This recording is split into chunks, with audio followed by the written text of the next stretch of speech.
Chers compatriotes, chers fidèles abonnés de notre émission AK 243 Mbote Nabino, merci encore une fois de nous recevoir chez vous. Alors aujourd'hui, nous avons différents points que nous verrons pour vous. Le premier, ça sera en tout cas la mise en garde du chef de l'État, Félix Antoine Tshisekedi, contre le Rwanda. Vous savez que depuis l'agression aujourd'hui du Rwanda, il ne fait aucun doute sur la participation des soldats rwandais dans les opérations soi-disant du M23, mais nous savons que ce M23 dont on parle, c'est plutôt l'armée rwandaise qui est déguisée en opposant congolais pour nous attaquer. Alors ici, aujourd'hui tous les Congolais savent que derrière toutes ces attaques, derrière l'insécurité à l'est de Yambo-Ranabiso, il y a certains pays voisins qui y participent, notamment le Rwanda. Et aujourd'hui, vu qu'il ne fait aucun doute, le chef de l'État a mis en garde le Rwanda et vous verrez vous-même les différentes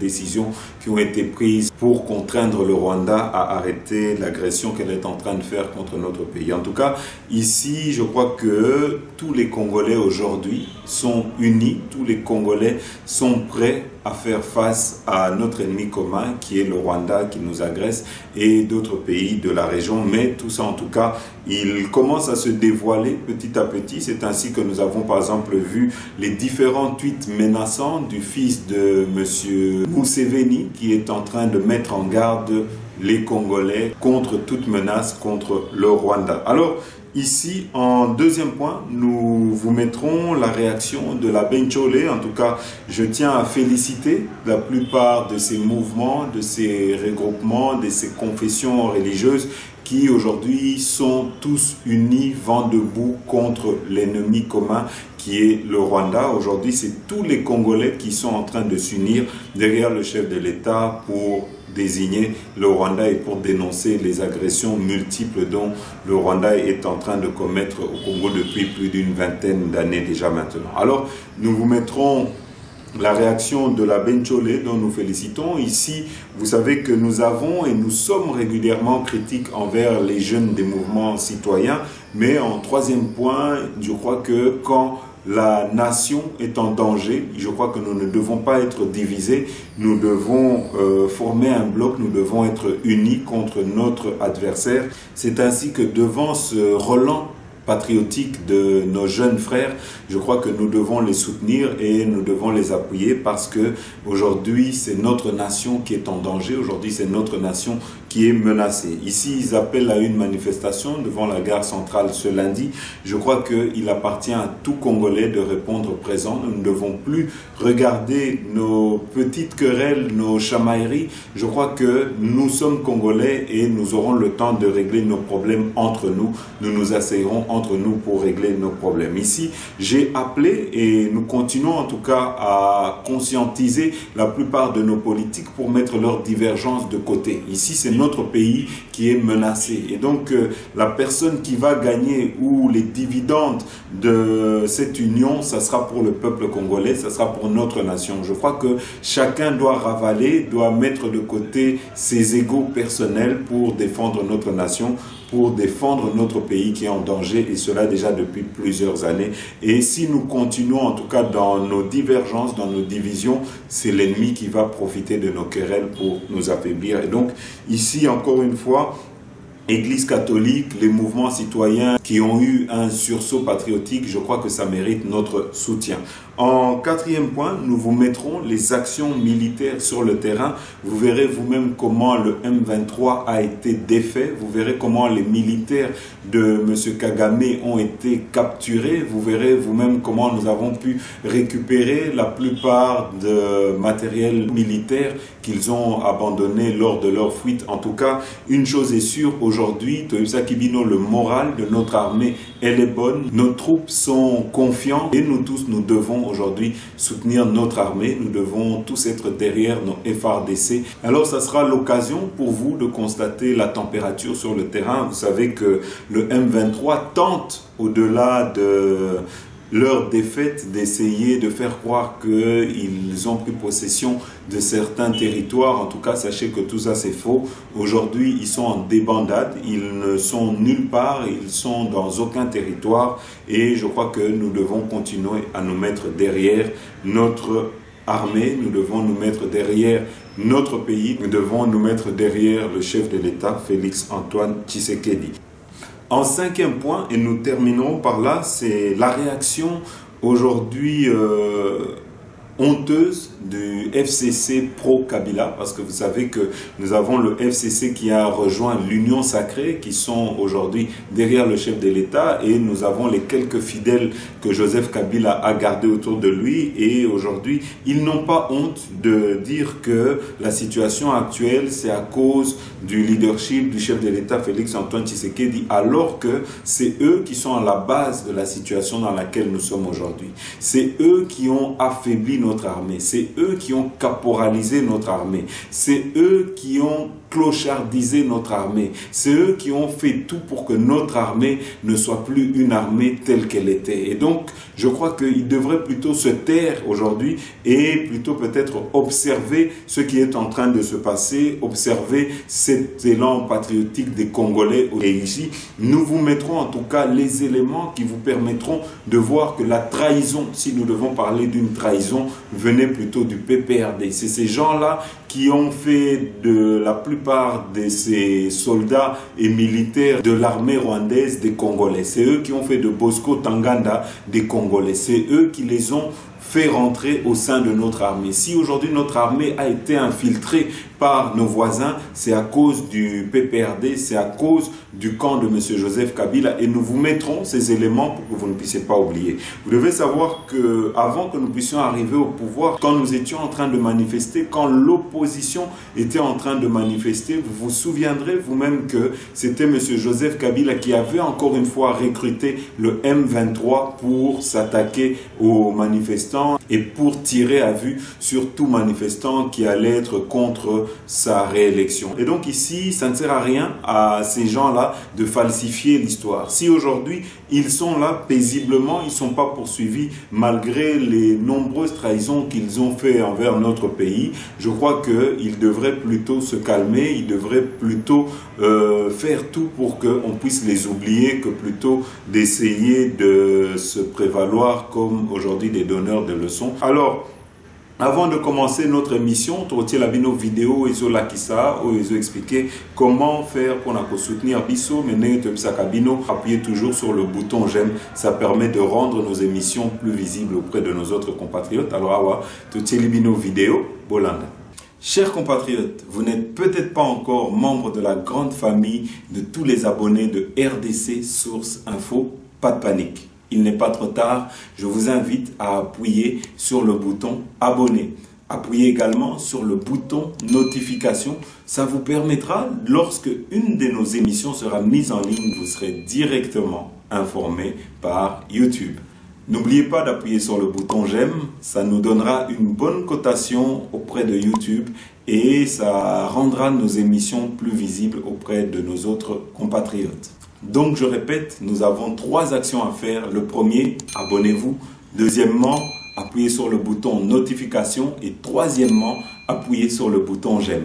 Ainsi, vous ferez partie de ceux qui encouragent et soutiennent RDC Source Info et vous nous encouragez à continuer à vous informer. Voilà, chers compatriotes, ici c'est une première. Ici, depuis plus de 20 ans, que l'AFDL était rentré na Katiambora na Bisso. C'est la première fois que nous voyons notre pays répondre au Rwanda avec autant d'énergie. Et surtout ici, ça a été fait sans détour. Vous allez voir vous-même les images.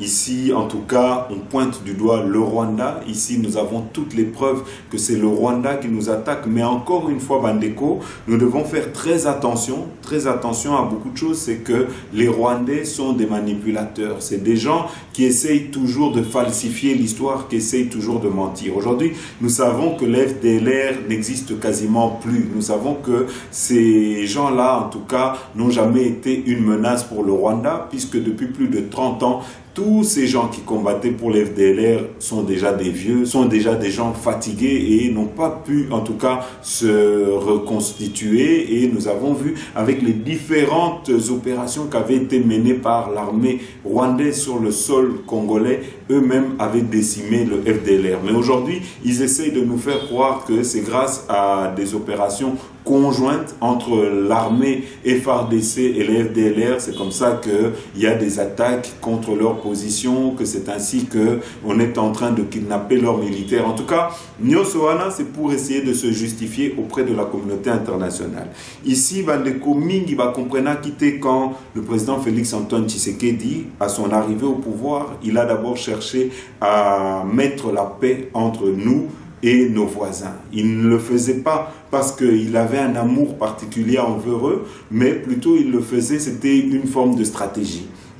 Il voulait pousser l'adversaire à la faute. Il voulait que, en tout cas, devant la communauté internationale, si demain nous devons aller en guerre ou quoi que ce soit, en tout cas, que nous puissions avoir les éléments en notre faveur. Et c'est ce qui est arrivé aujourd'hui, c'est que nous avons attrapé les militaires rwandais sur le territoire congolais, malgré notre bonne foi, malgré tous les efforts qu'on a essayé de mettre en place, malgré, en tout cas, les dialogues de Nairobi qui ont été entrepris avec les différents groupes armés. Nous voyons que le Rwanda est toujours derrière pour essayer de manipuler l'opinion internationale. Ils sont toujours là pour essayer de faire croire qu'il y a une menace qui est en train de peser contre le régime de Kagame, et tout cela pour toujours justifier leur intervention sur notre sol. Mais nous savons tous que les interventions des Rwandais sur notre sol, c'est pour nos minerais, c'est pour nos richesses. Vous savez qu'il y a des rapports de différents experts qui disent que c'est plus de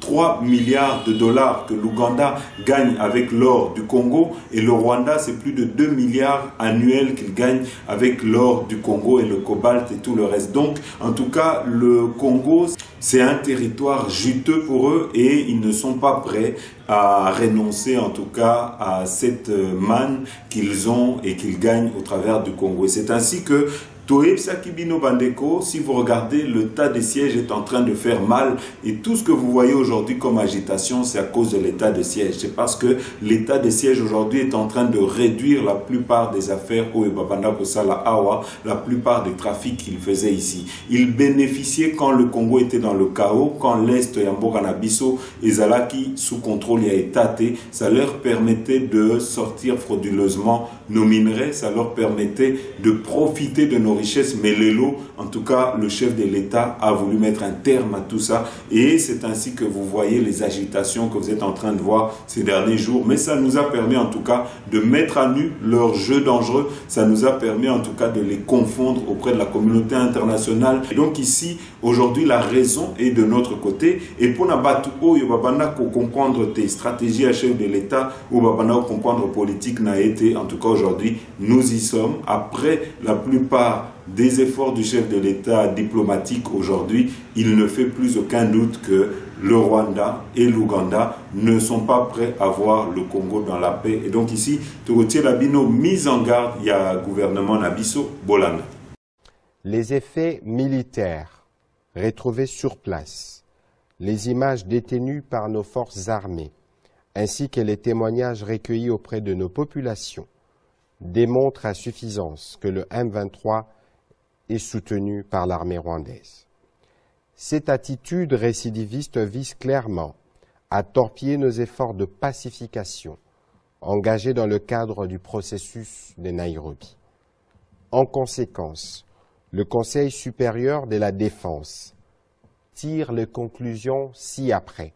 1. Les M23 est considéré comme un mouvement terroriste. Il sera désormais traité comme tel, et de ce fait, il est exclu du processus de discussion de Nairobi. 2. Une mise en garde est faite au gouvernement rwandais, dont l'attitude est de nature à perturber le processus de paix qui arrive pratiquement à son terme avec les discussions de Nairobi, où tous les groupes armés, à l'exception du M23, se sont engagés sur la voie de la paix. 3. Comme mesure conservatoire, il a été décidé la suspension immédiate des vols de la compagnie d'aviation Rwandair à destination de la République démocratique du Congo. 4. Il a été également décidé de la convocation de l'ambassadeur du Rwanda accrédité en République démocratique du Congo pour lui notifier la désapprobation totale du gouvernement congolais. Voilà, chers compatriotes, alors ici, face à cette mise en garde, vous devez savoir également que nous avons la réaction de M. Mouzito. Bien que nous savons que M. Mouzito n'est pas un exemple, mais ici, il a raison dans les explications qu'il donne, dans sa réaction, c'est que nous n'allons pas nous faire respecter tant que nous aurons peur de désigner le Rwanda comme nos agresseurs. Nous n'allons pas nous faire respecter tant que nous ne serons pas prêts à faire face à cet ennemi. Nous ne serons pas prêts à nous faire respecter tant que nous allons nous conduire comme des mauviettes, tant que nous allons nous conduire comme leurs esclaves ou comme leurs affidés. Et donc ici, je crois qu'il nous appartient, comme on dit, c'est qu'aujourd'hui, avec la raison de notre côté, si ces gens continuent, en tout cas avec leur arrogance, nous devons être prêts à la guerre parce que c'est ça qu'ils veulent et c'est vers ça qu'ils sont en train de nous amener. Ici, nous avons le fils de Museveni qui a menacé d'une intervention militaire conjointe avec l'armée rwandaise sur notre sol congolais. Et nous devons être prêts parce que tant que nous n'allons pas montrer que nous pouvons nous défendre, que nous pouvons défendre nos frontières, que nous pouvons défendre notre territoire, ces gens ne vont pas nous respecter. Nous avons les capacités, nous avons le nombre, nous avons tout de notre côté et surtout il s'agit de notre pays. Donc je crois que chaque citoyen congolais est prêt à défendre chaque millimètre de son territoire. Et ici, nous allons donc vous mettre la réaction de M. Mouzito Bolanda.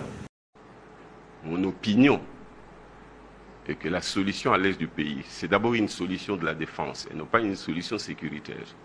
La défense, c'est qu'il faut régler la situation avec le Rwanda. Régler la situation, il faut faire la guerre au Rwanda. Si nous voulons contrôler l'est de la République, il faut faire la guerre avec le Rwanda. Mais pour faire avec le Rwanda, il faut une armée, d'où il faut un pouvoir fort, avec des bonnes finances, occuper le Rwanda, à la limite, annexer le Rwanda au Congo.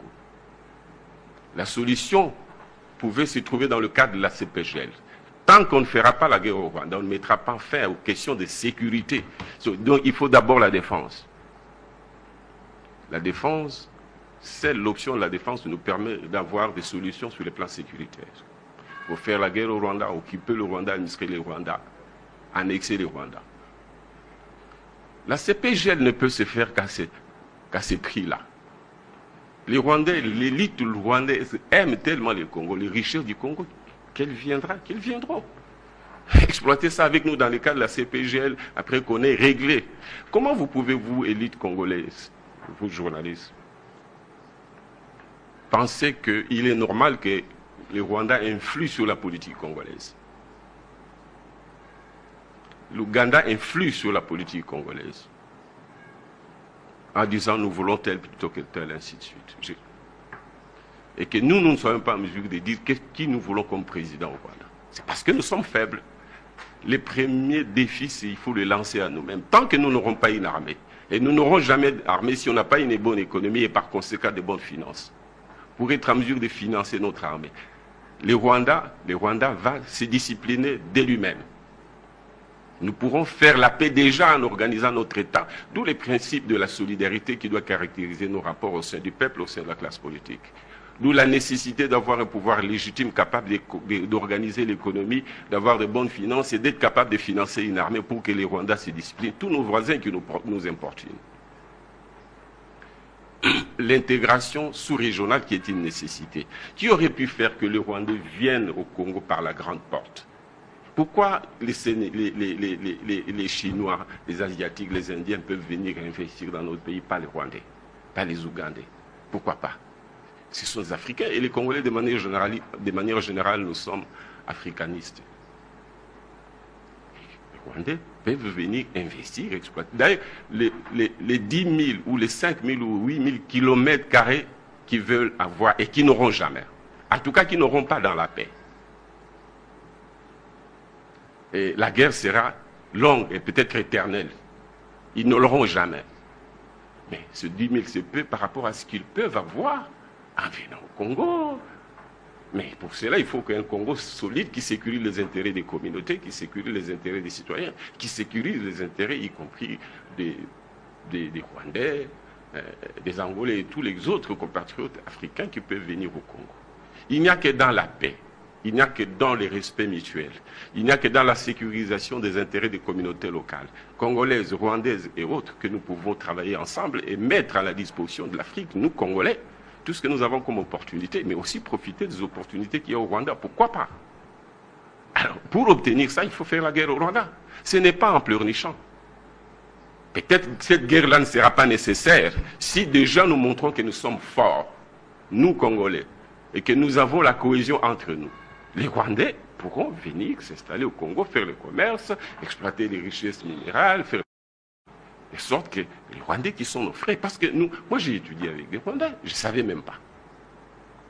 Donc nous sommes toujours bien comportés. Peut-être que le cafouillage qu'il y a dans notre pays oblige les gens, les multinationales, les Rwandais et tous les autres de venir prendre frauduleusement ce qu'ils auraient pu prendre en toute transparence en travaillant avec les Congolais, quitte à ce que la part des Congolais reste au Congo, en l'occupant si c'est nécessaire, en l'exploitant ou en l'annexant au Congo. Pour qu'on fasse un même pays ou une confédération congolaise, ce n'est qu'alors que nous aurons la paix pour que nous puissions développer la sous-région des Grands Lacs. Voilà, chers compatriotes, et donc ici, je crois que quand il y a péril dans la demeure, il appartient à tous les fils du pays de se mettre ensemble et de parler d'une même voix et surtout d'être soudés. Je crois qu'il appartient à chaque fils du pays de mettre leurs divergences de côté et en tout cas parler au nom de la nation. Ici, nous félicitons l'engagement et nous félicitons aussi la sortie de Monseigneur Ntcholé. Nous sommes habitués à l'appeler l'abbé Ntcholé, mais ici, Monseigneur Ntcholé a également pointé du doigt les mauvaises pratiques du Rwanda et je crois que c'est nécessaire que Toyokae Bolanda. De son côté, la SENCO, la Conférence épiscopale nationale du Congo, s'inquiète de cette dégradation sécuritaire dans l'est de la RDC. Les affrontements entre l'armée congolaise et le M23 se sont étendus cette semaine au territoire de Nyiragongo, voisin de Rutshuru, théâtre habituel des combats avec le groupe rebelle. Un drame sécuritaire et humanitaire dénoncé par l'abbé Ntcholé, secrétaire général et porte-parole de la SENCO. C'est vraiment la désolation. Depuis un certain nombre d'années, rien n'évolue malgré toutes les dispositions prises. Nous sommes surpris que ces affrontements surviennent juste quelques semaines après les assises de Nairobi. Il y a lieu de se poser la question sur la sincérité de tous ceux qui ont participé à ces assises. Donc, nous voulons un peu plus de sérieux, qu'on prenne le peuple congolais au sérieux. Il a droit à la paix. C'est un drame humanitaire qui ne peut pas nous laisser indifférents. C'est pour cela que les évêques demandent à tous les Congolais d'être vigilants, de dénoncer toutes les personnes qui auront été identifiées comme une menace pour la paix au Congo et que les autorités prennent leurs responsabilités, ainsi que la communauté internationale.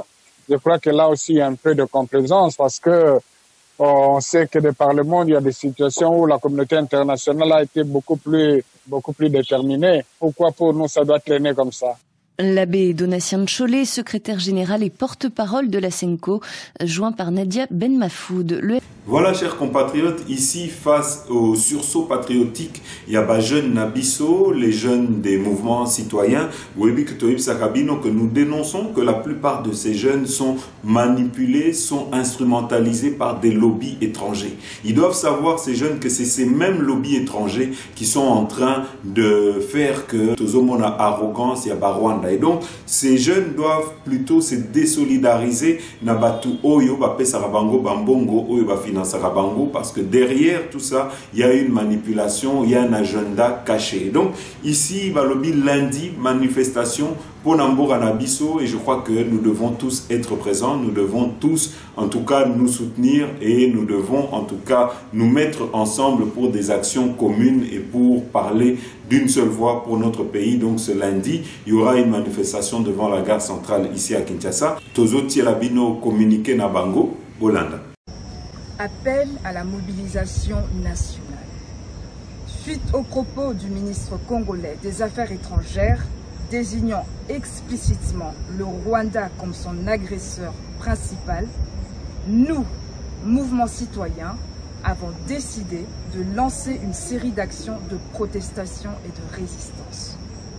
La première action aura lieu le lundi 30 mai 2022 à la gare centrale à partir de 16h30. Les mouvements citoyens appellent la population à s'unir, à se joindre à cette action munie d'une bougie.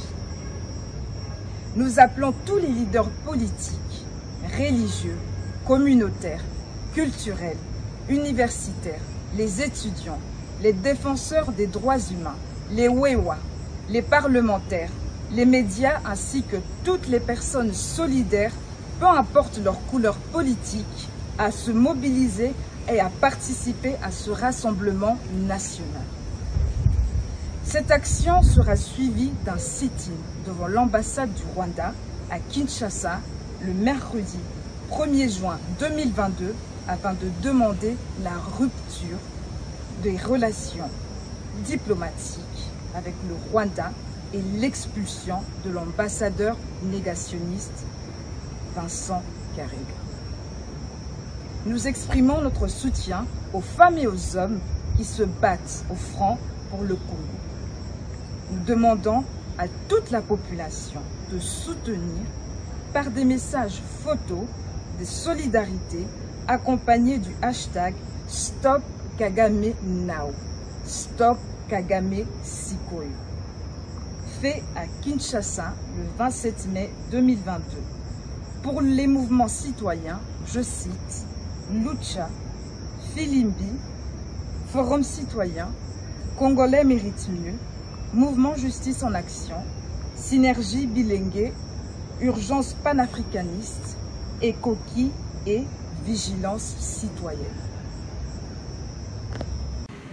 Voilà, chers compatriotes, vous devez savoir que l'état-major est arrivé à Goma et je crois qu'ils vont superviser maintenant sérieusement toutes les actions militaires contre nos ennemis, parce que aujourd'hui il ne fait plus aucun doute que quand on parle du M23, c'est le Rwanda qui est derrière. Quand on parle des ADF, il y a aussi une manipulation de l'Ouganda. Et donc je crois que nous devons dans les jours à venir rompre les actions communes avec l'armée ougandaise, et nous devons maintenant en tout cas être vigilants, et nous devons surtout faire attention parce que Batouana Tangba Bomaki Mouzé, c'était par l'infiltration au Yobasalaki au sommet de l'État. Et donc ici nous appelons le chef de l'État à la vigilance, nous appelons le gouvernement à être vigilant et surtout à neutraliser pro-Rwanda Oyo, Bazana, Bakati, Yaba institution Nabiso. Et donc, nous allons vous mettre les images, que nous avons une armée forte moralement qui a pu en tout cas mettre à genoux l'ennemi, qui a pu décimer l'ennemi. L'ennemi est en débandade, la plupart des localités ont été libérées, nous avons récupéré des armes. Tout la binoba image, Bolana.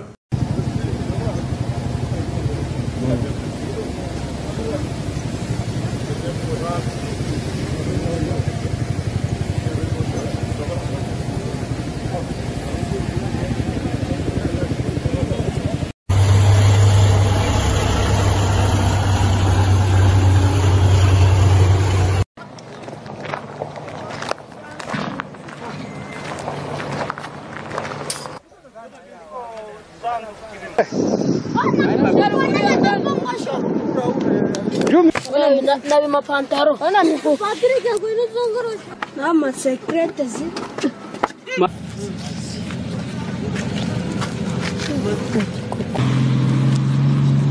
Engi.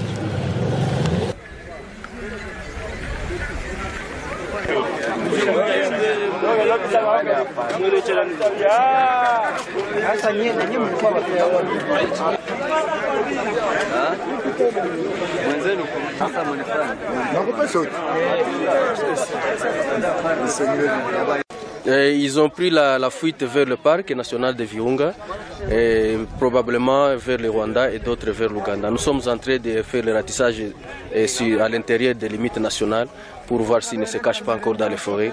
Mais ce que nous savons est qu'ils ont pris la direction des pays voisins. La population de Rutshuru, nous l'avions déjà annoncé que nous étions prêts, nous étions en train de compatir avec elle durant toute une année qu'ils ont enduré avec la rébellion du M23, avec toutes ces exactions. Et maintenant, elle est libérée. C'est un soulagement et c'est une victoire pour tous les Congolais. Ce qui va se passer, c'est que ça, ce n'est qu'une grande étape, bien sûr, bien que ce n'est pas encore la fin de la guerre, parce qu'il y a encore d'autres groupes armés qui détiennent encore les armes sur le territoire congolais et que nous allons pouvoir aussi désarmer par la force s'ils ne veulent pas obtempérer à notre appel de déposer pacifiquement. Et donc, après le M23, qui était le groupe le plus vulnérable, il était le groupe le plus dangereux plutôt, et qui avait instauré une administration parallèle, qui avait aussi plusieurs armes, plusieurs munitions avec un soutien extérieur. Vous venez de voir avec moi les stocks d'armement qu'on a récupérés, que ce soit à Rumangabo, que ce soit à Mbuzi, que ce soit ici à Chanzo et à Runyoni. C'est vraiment des munitions, des stocks impressionnants, à tel point que la guerre n'était pas destinée à se terminer aujourd'hui. Ça, c'est un miracle, c'est Dieu qui a vraiment aidé les forces armées régulières des FARDC pour pouvoir démanteler les réseaux du M23. La visite d'inspection du général-major Thierry Mwami Peter, ce samedi 21 mai à Gisiza et Bunagana, vient couper court aux rumeurs selon lesquelles les M23 auraient chassé les FARDC de cette zone après les assauts généralisés et simultanés de forces loyalistes lancés vendredi contre les positions du M23. Le lieutenant-colonel Ndjike Kaiko Guillaume, porte-parole des FARDC dans la zone. L'ennemi a dit qu'il est à l'école primaire de Nyabugondo, à Gisiza. Mais je viens de vous prouver que ce ne sont que des mensonges. Les forces armées de la République démocratique du Congo sont bel et bien à Gisiza. La preuve, la voici. Nous sommes à l'école Nyabugondo de Gisiza, là où l'ennemi a prétendu être. À Gisiza, les forces armées de la République démocratique du Congo sont à place. Après avoir déjoué à 3 reprises les tentatives d'attaque des éléments du M23, les forces loyalistes consolident. Et à Bunagana, cité frontalière avec l'Ouganda, l'on a observé toutes les activités douanières se dérouler comme d'habitude et surtout une population confiante à son armée qui va librement à ses occupations. Vous voyez les activités au niveau de la douane. Vous voyez qu'au niveau de la douane, les activités se passent très bien, mais aussi la population est en train d'évacuer librement à ses occupations. Donc Bunagana reste sous contrôle des forces armées de la République démocratique du Congo et nous sommes en ce moment en train de consolider toutes les positions, mais aussi il est très important de dire à notre population de continuer à garder son calme, de continuer à collaborer avec son armée comme elle l'a toujours fait depuis que nous avons lancé les hostilités contre la M23. Cette visite d'inspection du général-major Thierry Mwami s'inscrit dans le cadre du démenti de l'occupation de Bunagana et Gisiza par le M23.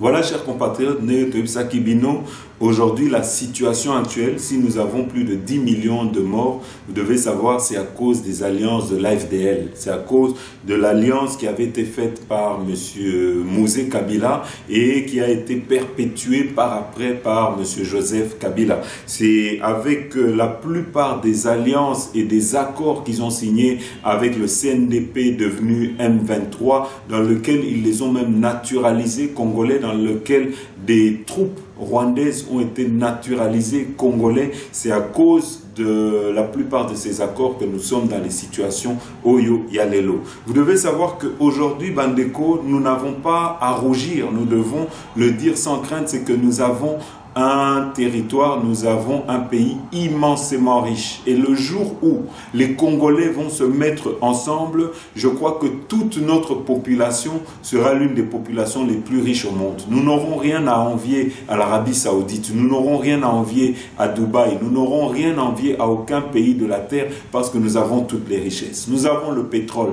nous avons l'or, nous avons le diamant, nous avons le bois, nous avons l'eau. Qu'est-ce qu'il nous manque, Bandeko? Nous avons un sol fertile, nous avons tout. Il nous appartient à nous, Congolais, de mettre nos divergences de côté, de parler comme des fils du pays, de faire obstacle à toutes ces personnes qui sont en train d'instrumentaliser certains de nos frères. Nous devons renoncer à la trahison. Le jour où nous, Congolais, nous aurons l'amour du pays, nous n'allons plus nous faire avoir, nous n'allons plus nous faire influencer ni instrumentaliser, ni nous faire manipuler par quelques politiciens véreux qui veulent en tout cas faire la promotion du tribalisme. Le jour où nous allons dire non au tribalisme, le jour où nous allons dire non à la division, le jour où tous les Congolais, quand on va toucher à un Congolais, tous les Congolais vont être unis pour défendre ce Congolais. C'est ce jour-là, en tout cas, que nos ennemis n'auront plus accès à nos richesses. C'est ce jour-là qu'ils n'auront plus accès à nos minerais. Mais malheureusement, Bandeko, beaucoup, il y a Bandeko Nabiso depuis plus de 20 ans, ont été à la base de la trahison que nous connaissons aujourd'hui, à la base de la tragédie que nous connaissons aujourd'hui. C'est ainsi qu'on nous a mené des guerres sur notre territoire. C'est à cause de nous-mêmes Congolais. Nous sommes aujourd'hui victimes de notre propre comportement. Et il nous appartient de changer nos comportements. Aujourd'hui,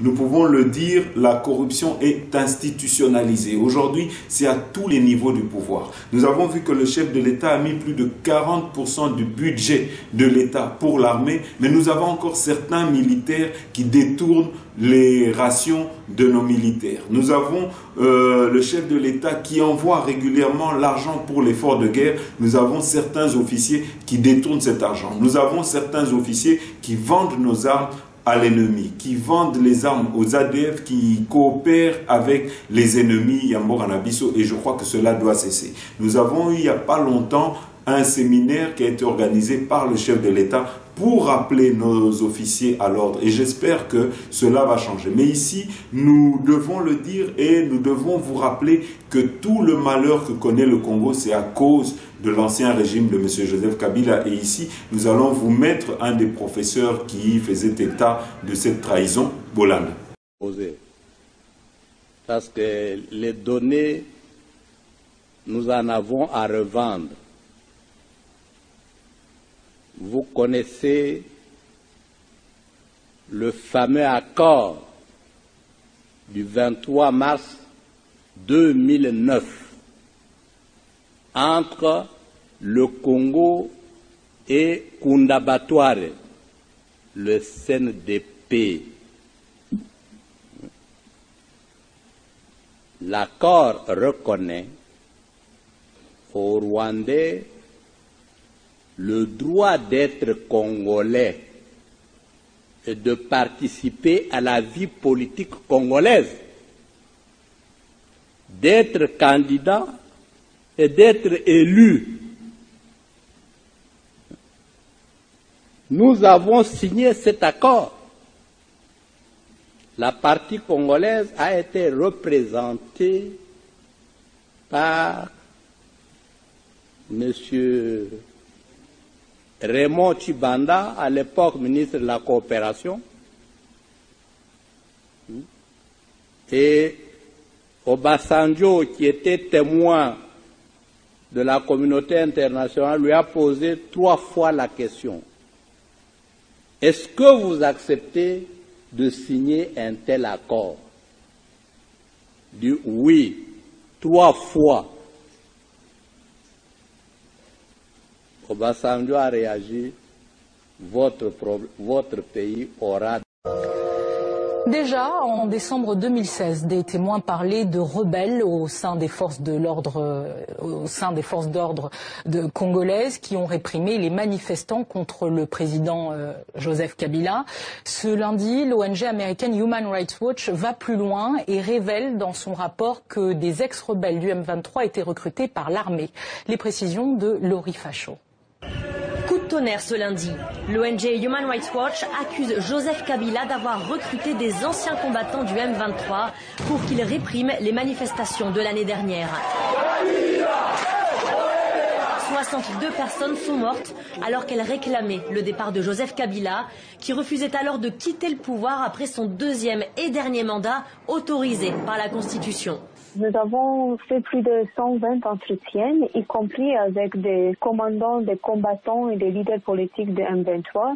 Ils nous ont expliqué comment ils ont été recrutés. Ils ont reçu des ordres explicites de faire tout pour étouffer les manifestations. Nous avons aussi parlé avec 9 officiers des forces de sécurité congolaises qui eux aussi ont confirmé comment ce recrutement a eu lieu. Les rebelles du M23 ont commis des violations des droits humains entre 2012 et 2013 avant de déposer les armes et de signer un accord de paix avec le gouvernement fin 2013. Ce lundi, le chef politique du M23, Bertrand Bissimois, a réagi au rapport de l'ONG. Concernant le rapport de Human Rights Watch, nous précisons que le gouvernement de RDC a saboté la mise en œuvre des déclarations de Nairobi pour recruter clandestinement quelques déserteurs et indisciplinés radiés du M23 pour des activités que nous ignorons. Les combattants du M23 ont été recrutés alors qu'ils étaient exilés en Ouganda et au Rwanda, selon l'ONG. Voici le témoignage de 2 d'entre eux.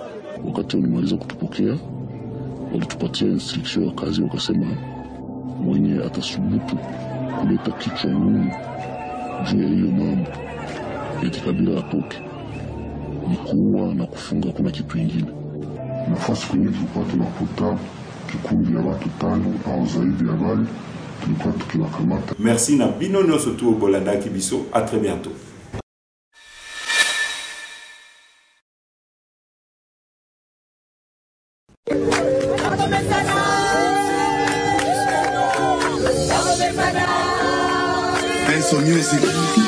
Oh mame, oh mame, oh mame, oh mame, oh mame, le le le le, oh mame, le le le le. Basala 18 ans, basale lokote, bazo senga bazonga ndeli suswe, batika bafulwe bele na Congo balakela Congo na biso mabe. Bango balo bati Kongwe ko bonga te Fachazi Kongo apesi yango la nzambe Okasa kabinda yango esila Okende universite esila Baso de mouton musala kitoko Okende kisangani musala kitoko Kongo mobima musala ezo salama Bana bango yo batangi ofele politique et si bazonga ma prisonnier politique bas